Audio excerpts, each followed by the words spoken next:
Good day, it's July 15th, 2023. The criminal trial of former President Donald Trump could be delayed until after the 2024 presidential election. I'm Esmeralda Padilla-Gould and welcome to The Pulse. And I'm Sam Buban. The lawyers for Donald Trump in the criminal case concerning the possession and mishandling of classified documents found in his Florida estate of Mar-a-Lago had asked Monday this week in a court filing in Florida, asking U.S. District Judge Aileen Cannon to postpone the trial of the case until after the 2024 election. In their filing, Trump's defense attorneys described the case as extraordinary and underscored their need for ample time to review the large volume of evidence to be reviewed. They also raised concerns about the fairness of trial, particularly in regard to selecting unbiased jurors, while Trump actively seeks the nomination to challenge Joseph Biden in the 2024 election. Defense attorney Chris Kiss argued that the government prosecutor's request for a quick start of the trial could result in miscarriage of justice. A few weeks ago, Special Counsel Jack Smith, who is leading the prosecution, has already described and argued that this case is an ordinary and a slam-dunk case that any ordinary defendant will face. The only thing extraordinary in this case is that the defendant is a former president, and emphasized that this country has one set of laws and it applies to all. Government prosecutors and legal analysts had already anticipated this move by Trump, as he is famous for his legal tactics of delay, delay, and delay. This matter has yet to be decided by Judge Aileen Cannon, who is a Trump appointee, after Special Counsel Jack Smith and his team submit an answer or counter-argument. The Republican continues its path to destruction as a viable party, as the prediction of U.S. Senator Lindsey Graham is coming to a fruition. Lindsey Graham, when he was still running against Trump in the 2016 presidential primary, said that if we elect Donald Trump, the Republican Party will be destroyed forever. Well, what is going on nationwide, state after state, is that the Republican the country used to know has become a MAGA Republican Party. State after state, through Republicans, the traditional Republicans has been replaced with MAGA or Trumper Republicans. Any principled Republicans in more than 40 states had been challenged or primaried by MAGA supporters. And elections were mostly represented by MAGA-endorsed candidates, with only very few actually winning in the general elections. This week, the Republican meltdown continues, as seen in the Michigan Republican Party. This week, the Bridge, Michigan, the independent newspaper in Michigan, published a story about a physical altercation between Mark DeYoung, the Clare County Republican chairman, and Wayne County Republican activist James Chapman. The physical altercation happened at the Dorothy Hotel in Lansing, Michigan, which is the state capital, when James Chapman was allegedly shut out from the meeting of the party by Mark DeYoung of the Clare County Republican. That Mark DeYoung locked the door, but when the door opened finally, James Chapman, who was locked at first, kicked Mark DeYoung by the balls. Chapman also eventually tackled DeYoung and slammed him to a chair. The altercation was first reported by the Detroit News, but the people involved gave their accounts of the altercation to Bridge, Michigan publication. The tension and anger at that meeting began when about a dozen of Republican delegates and activists were denied access to the meeting at the Dorothy Hotel. Police were called to the scene. Detroit News has earlier reported a verbal altercation in another GOP meeting between State Chair Christina Caramo with another Republican female who questioned Caramo's decision to fire the Budget Committee chairman. The Michigan State Republican Party is effectively broke. In a separate report from Midas Touch Network, Arizona is in even worse situation financially, and they will likely implode and be an ineffective state committee comes the 2024 election. I answered your question. Damn, what am I supposed to do with that? Right. You know, it's just interesting because they hear these things and they don't think it is. How many letters you sent out? 22? How many letters you sent out? 22? By the power invested in me? Is that what you said? By the power invested in me? Let's talk about Macomb County and all. You're all going to jail. You're all going to go down. All of you are going down. By the power invested in me? By the power invested in me? Don't drink and drive. By the power invested in me? Are you an attorney? By the power vested in me, you are no longer a delegate? Is that what you said? By the power vested in me, you're no longer a delegate? Get your cigarette out of here! Get your cigarette out! Now we got a problem. Now we got a problem. She just fucking... Now we got a problem. Hey, move along. Hey, move along. You have to leave. You have to leave. Right now, this door, right now. No, I'm... In a report by Al Jazeera TV, the U.S. Department of State has approved the potential sale of 12 F-16 fighter jets to the Philippines, valued at close to $2.5 billion. The announcement was made Thursday this week as the U.S. seeks to renew an agreement with the Philippines that governs presence of the U.S. troops in the Philippines to counter the ever-growing presence of Chinese military activities in Asia. Last week, the Philippines again suspended the move to scrap the 20-year-old Visiting Forces Agreement, which is due to expire in August. The U.S. Department of Defense said the Philippines requested to buy 10 of the F-16 C Block 7072 and 2 F-16D Block 7072 made by Lockheed Martin Company, with package that includes spare parts and training. The total price is valued up to $2.23 billion. No final agreement has yet been signed. The Philippines is seeking to augment its air defenses. If you are not aware, China has already built a formidable military base in one of the coral reefs in the disputed Spratly groups that the International Court of Justice in The Hague has ruled in favor of the Philippines, a case that was well fought by the Ninoy Aquino presidency. But the following administration did not follow through to stake our claim. The Philippines did nothing as the world watched the Chinese build a military base whose ballistic missiles could reach Luzon in less than 30 minutes. According to a report from CNBC, intelligence sources said that China has quietly added cruise missiles and surface-to-air missile defense system to the artificial island in the Spratly in 2018.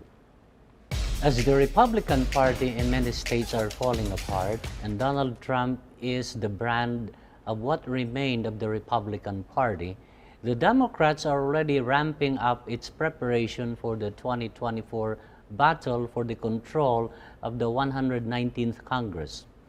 The campaign for Joe Biden's re-election and the battle for control of the House of Representatives is top on the agenda for the Democratic political machine and retaining their control of the U.S. Senate. This week, I was able to take a glimpse of the campaign mood during a town hall meeting organized by the Congressional Black Caucus Institute, and they are preparing for a massive ground game.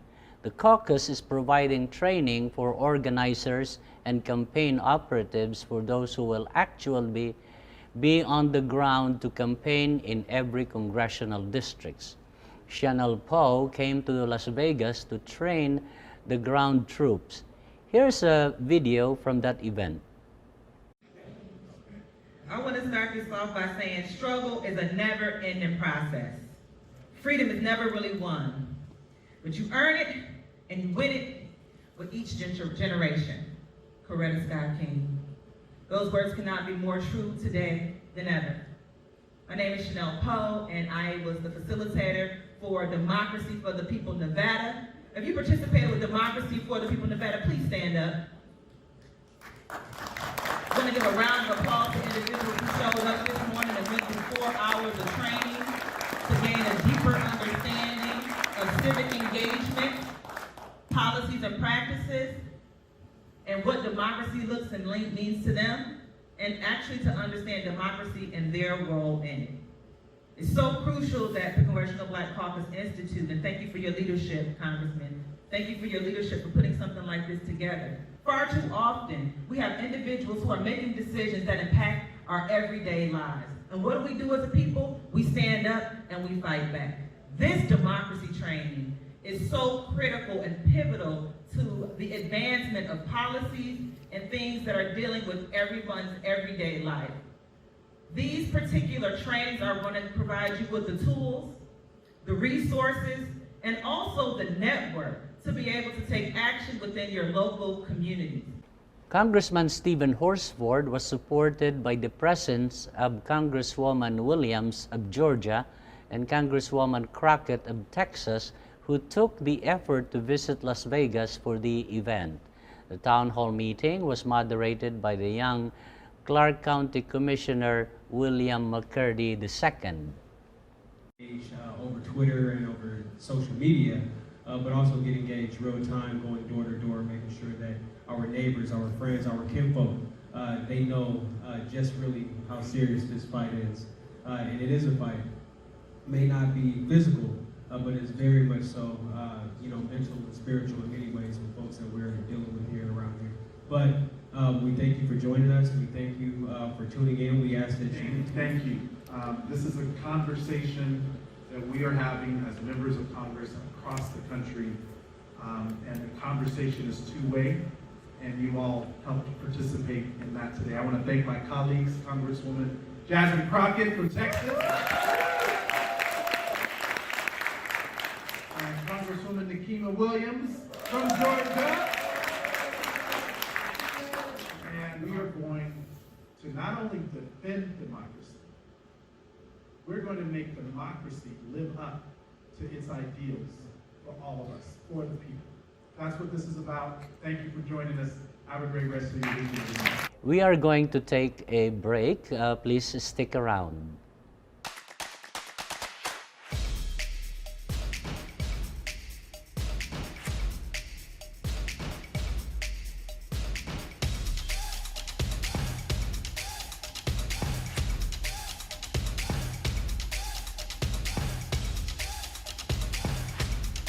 Pure Medical Equipment provides top-notch quality medical supply equipment. Whether to rent or buy, Pure Medical Equipment and Supplies has it all. Pure Medical Equipment is committed to serve and give back to Southern Nevada. We deliver medical supplies and rentals to your door.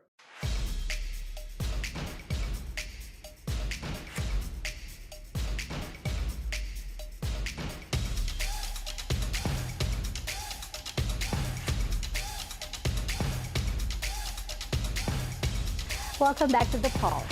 The famous author James William Loewen, a sociologist and historian, and author of the 1955 book Lies My Teachers Told Me, Everything Your American History Textbook Got Wrong, has a popular quotation. It says, "History is important more than any other topic.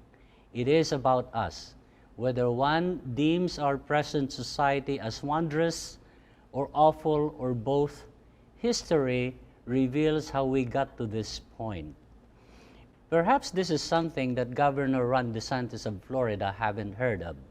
He banned books in the state that has something to do with Black history, the typical of a fascist government trying to dictate what students should learn or not learn. In the world of cinematic arts, history has always been a favorite subject of a film and fascinates audience worldwide. people around the world who did not know or have the opportunity to learn about the history of that country can learn through movies they see. Movies about the conquest of a new land by colonizers, such as the film 1492, Conquest of Paradise, that portrays the beginning of the conquest of the Americas. The Royal Hunt of the Sun, which portrays the massacre of Incas of Peru.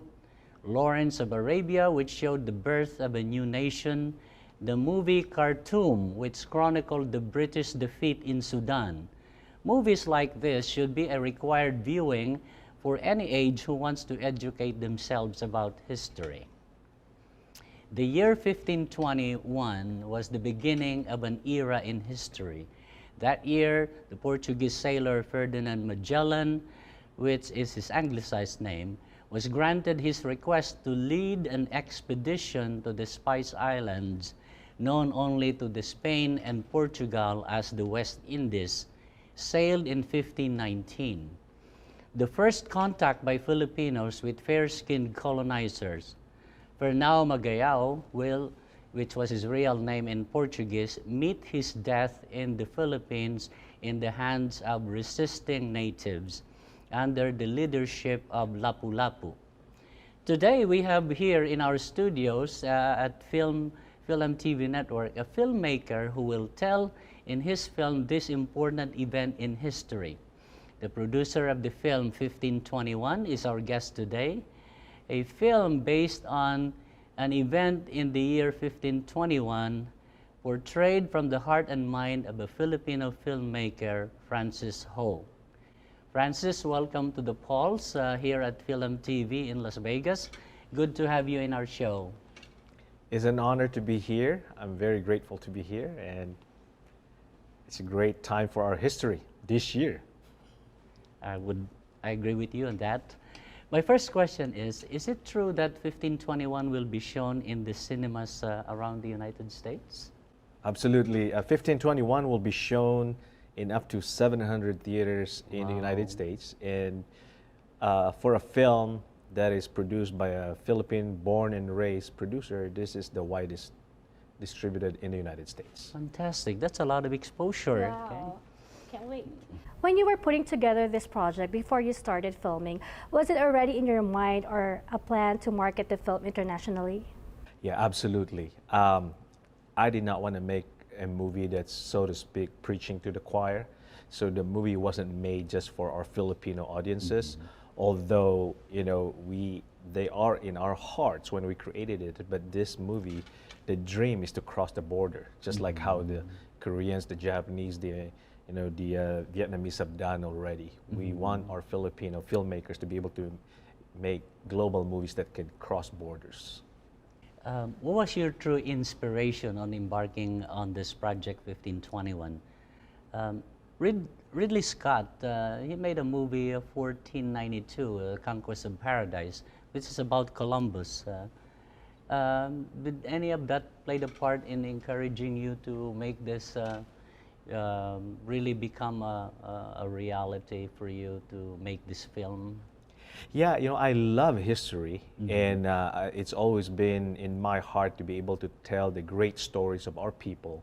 You know, I have this, brief encounter with the ambassador of Israel in Manila, and he said, if not for the Philippines, Israel wouldn't be a nation.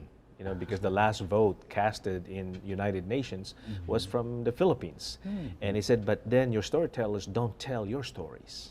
The greatness and the goodness of your people is not known by the world because your storyteller doesn't do that. So that for me was just a reinforcement of what I've always wanted, to tell the greatness and the goodness of our people. And so the real inspiration is, really because of that. But the second is, this is the first movie of a colonization experience from the eyes of the defender. Even the Conquest of Paradise is from the eyes of Christopher Columbus. Yes. This 1521 is not from the eyes of Ferdinand Magellan. There was a movie, a mini-series in Amazon Prime, that is from the eyes of the Westerner, because that was produced by a European country. And also, by a Western director and written by a Western screenwriter. And guess what? How they portrayed Lapu-Lapu there, the first hero of the Philippines. It's like how you will portray the Valley Forge, where Washington is a barbarian and rapes women. And the producer is England. That's exactly what happened in the movie Boundless. If you watch it, it says in there that Lapu-Lapu is a savage, barbarian who kills men and rapes women. And the real hero in Boundless, which is the story of Magellan and Elcano from the perspective again of a Westerner, is that Magellan went to the Philippines, died in the Philippines because he was trying to keep Lapu-Lapu from killing Humabon, which is absolutely a distortion of our history. Nothing can be further than the truth, So that's what happens. That's my inspiration that, the world doesn't know the real heroism of the Filipino, especially Lapu-Lapu, because everything that we see, either from the movies or from even the cartoons, Elcano, is from the perspective of the colonizer, not from the perspective of the defender, of the freedom fighters. So that's like, teachers, lies our teachers told us.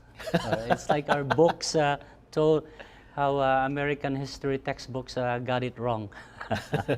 As they say, there's always two sides in the coin. 1521 is a dramatization based on a historical event. How important do you think for the Filipinos that this story be told to the world? It's very important because, if not Filipino filmmakers who will tell the story, it will always be distorted because, you will be subjected to other people's witness testimonials and their own stories about you, about us, as opposed to us really writing and telling the stories of our people. So this is really our story. This is really not just because from our perspective, subjective perspective, but this is a story how really it happened. Because we have no other incentive of telling other stories other than just telling the truth. Because we were the ones who were colonized. We did not colonize. Right? So there's no incentive for us to distort the truth. But not only that, you go back to the records of Figafetta, and you will see in there, that he has a big respect for Lapu-Lapu, and yet that kind of a writing is not known in the West, because Lapu-Lapu is not respected, like with the examples that I gave you. He is not like. Can you imagine talking to the Philippine National Police now and tell them, "Hey, your symbol, your hero is a savage warrior. He is a raper of women." Can you imagine that? That's exactly is what's happening now. And so our mission in 1521 is not just to show the world that Filipinos can do great movies. It goes beyond that. This is our identity. This is our heritage. This is our story that's being distorted. Right. Let alone the world probably haven't, more than half of the world haven't heard, or even college students haven't heard of the name Lapu-Lapu. Exactly. And the truth needs to be told. Right. With Hollywood movies, studios readily publish the budget of a film and are carefully watched by the entertainment media how much the studios or the producers made in return. Are you able to tell us how much did this movie cost to produce? That I will tell you after the movie comes out. Okay. But what I can tell you now is we've spent enough money to make it a great movie that every Filipino who watches it, I guarantee, who watches it so far, people have seen it, in bits, in smaller pockets. So far, I have not heard someone says, "I'm so ashamed I watched that movie." I guarantee you, every Filipino who goes in and comes out, they will say, "I'm proud to be Filipino." That's fair enough that you couldn't tell us, but I'm gonna get back to you after Get back with me after. the U.S. release. Okay? Yes. We'll make a story out of, a new story on that. Do you think your film will break a box office record for the Filipino film industry? I have no doubt that it is positioned and it has the capacity. The question is, how will we make every Filipino hear about it? Because once you hear about it, you will watch it. And when the Filipino Bayanihan spirit flexes, it will be a box office hit. It all depends on how we support it. So my dream, I have a dream, like Martin Luther, one day, that the Filipino voices will be heard, will be mainstream in Hollywood and worldwide. And that only happens if you and I, all of us, Filipinos, Fil-Ams, put our Bayanihan spirit together, flex it, and the world will be amazed. And this coming September, my dream is that 1 million representation in theaters. 1 million Americans watch it, and then our voices will be heard. 1 million. I think you are really headed there on your dream and your goal, what 1521 can accomplish. No doubt. We are out of time, folks. Mr. Francis Ho, producer of the film 1521, thank you for joining us here at The Pulse. Any last words for our audience? Well, my last words for our audience, and thank you for having me over. It's our pleasure. My last words is really, for every Filipino-American, I want you to know that there's so much in our history, in our heritage, that you can be proud of, that you are not smaller than anyone, that you can always dream, that you cannot let anyone tell you what you can and cannot do. This story of 1521 is a story of how an underdog goes up against the strongest empire at that time and defeated them. You might be outgunned, but you will never be outvalored, because valor, courage is from you.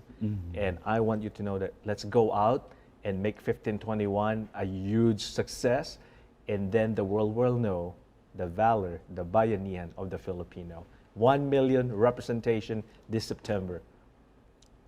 Thank you for watching today's edition of The Pulse. I'm Esmeralda Padilla-Gould. And I'm Sam Buban. Thank you, and God bless your week.